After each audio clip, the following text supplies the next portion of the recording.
오늘 당신에게 잘 지냈어요? 라고 묻기 전에 한 가지를 먼저 말하고 싶습니다. 당신이 오늘 여기까지 와준 것, 그 자체가 정말 대단한 일일 수 있습니다. 우리는 하루를 살면서 수없이 많은 말을 듣고 또 말하며 살아갑니다.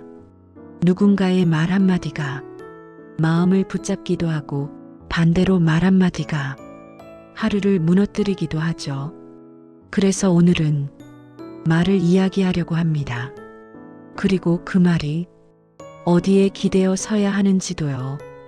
혹시 오늘 당신이 들었던 말들 중에 아직도 마음에 남아있는 말이 있나요? 칭찬이든 비난이든 혹은 아무렇지 않게 던져진 말이든 말은 눈에 보이지 않지만 분명히 무게가 있습니다. 오늘 이 시간은 그 무게를 조금 내려놓고 다시 살리는 말 쪽으로 마음을 돌리는 시간이 되었으면 합니다. 오늘 묵상할 말씀은 잠언 10장 29절에서 32절입니다. 여호와의 도가 정직한 자에게는 산성이요 행악하는 자에게는 멸망이라. 의인은 영영 이동되지 아니하여도 악인은 땅에 거하지 못하게 되느니라. 의인의 입은 지혜를 내어도 패역한 혀는 배임을 당할 것이니라. 의인의 입술은 기쁘게 할 것을 알거늘 악인의 입은 패역을 말하느니라. 아멘. 오늘 말씀은 두 가지를 아주 선명하게 보여줍니다. 첫째, 말씀은 산성이라는 것. 둘째, 입술은 누군가를 살리거나 무너뜨린다는 것입니다. 혹시 이런 경험 있나요? 겉은 그럴듯한데 속은 전혀 다른 느낌. 보기에는 완벽한데 가까이 가면 이상한 불일치가 느껴지는 사람. 혹은 내가 그런 모습일 때도 있죠. 오늘 말씀은 우리에게 묻는 것 같습니다. 너의 삶은 겉과 속이 같니? 너의 말은 너의 믿음과 같은 방향이니? 말씀은 산성이라고 했습니다. 산성은 바람이 세게 불어도 외부의 공격이 있어도 쉽게 무너지지 않는 곳이죠. 그러니까 이 말은 이런 뜻입니다. 말씀은 나를 지켜주는 기준이고 나를 보호해주는 벽이 될 수 있다. 하지만 동시에 그 산성을 거부하는 사람에겐 그 자리가 무너짐이 될 수도 있다는 것. 말씀은 중립이 아니라 내가 어떤 태도로 서느냐에 따라 산성도 되고 경고도 됩니다. 어떤 나라의 작은 가게에서 한 사람이 음료를 샀다고 합니다. 병은 콜라처럼 생겼는데 뚜껑은 다른 음료 뚜껑이고 색도 어딘가 이상했어요. 괜찮나요? 묻자 가게 주인이 웃으며 말합니다. 여긴 병 모양만 콜라면 다 콜라예요. 그 말을 믿고 마셔봤는데 맛은 콜라가 아니었습니다. 그 순간 이 사람은 알게 됩니다. 겉모양이 무엇이든 뚜껑이 무엇이든 내용물이 다르면 다른 것이라는 걸요. 이 이야기는 우리 삶에도 그대로 닿습니다.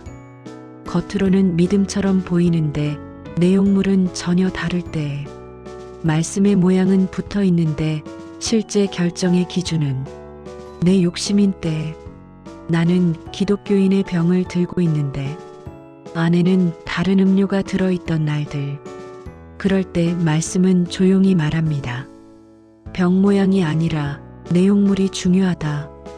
당신도 이런 날이 있죠. 내가 옳은 일을 하려는데 왜 자꾸 일이 막히지?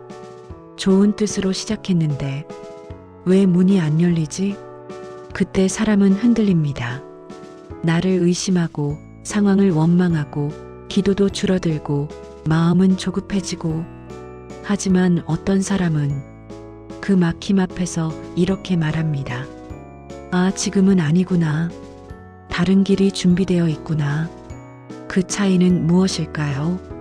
내 기준으로 살면 막힘이 실패가 되고 말씀을 기준으로 살면 막힘이 안내가 됩니다.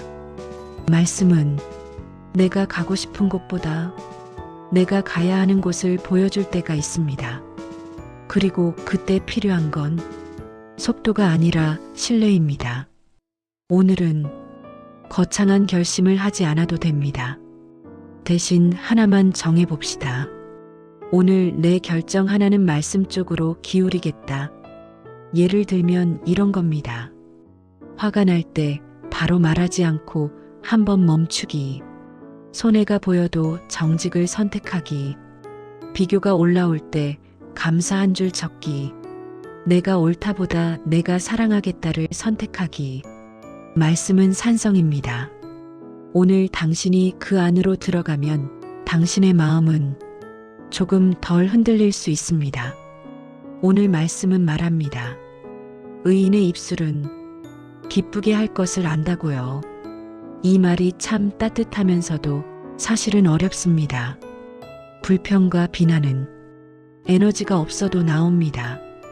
하지만 격려는 마음을 내야 나옵니다. 세워주는 말은 시간을 들여야 나옵니다. 그러니까 의인의 말은 그냥 착한 말이 아니라 선택된 말입니다. 어떤 사람이 있었습니다. 웃을 때마다 입을 가리고 웃는 사람이었어요. 자신의 작은 콤플렉스가 계속 신경 쓰였던 거죠. 그런데 어느 날 누군가가 이렇게 말합니다. 웃을 때 살짝 보이는 그게 오히려 매력 같아. 그 말 한마디가 그 사람의 손을 내려오게 했습니다. 가리고 살던 마음이 조금씩 열렸습니다. 말 한마디가 사람의 삶을 바꾸는 순간이 있습니다. 당신도 그런 경험이 있나요? 누군가의 말 한마디가 한동안 숨을 쉬게 했던 날, 반대로 누군가의 말 한마디가 오래도록 아팠던 날, 사람은 산소 없이는 살 수 없죠. 마음도 비슷합니다. 누군가의 격려는 그 사람의 영혼에 산소가 될 때가 있습니다.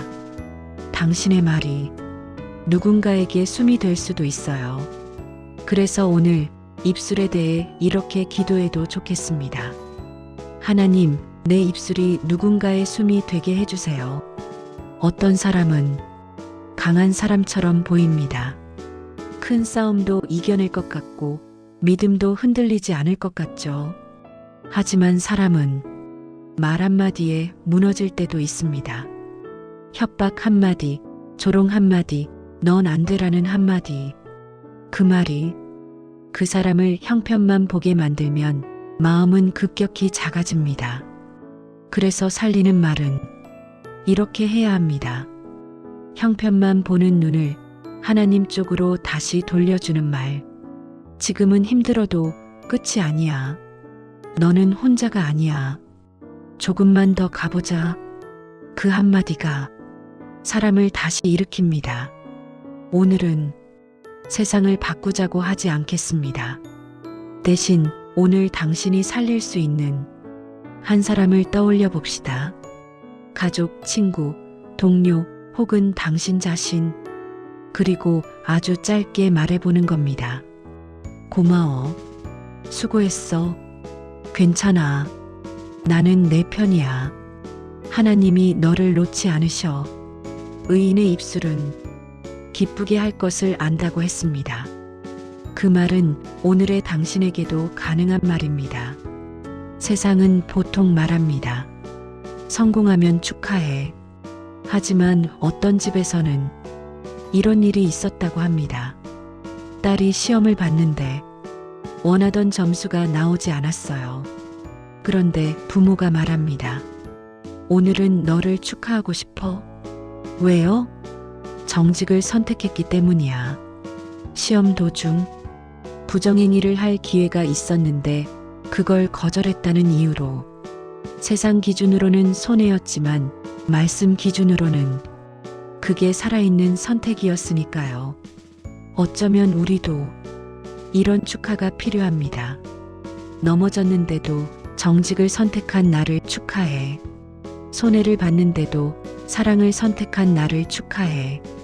이건 이상한 낙관이 아니라 말씀을 산성으로 삼는 사람의 단단한 기쁨입니다. 오늘 당신에게 부탁하고 싶습니다.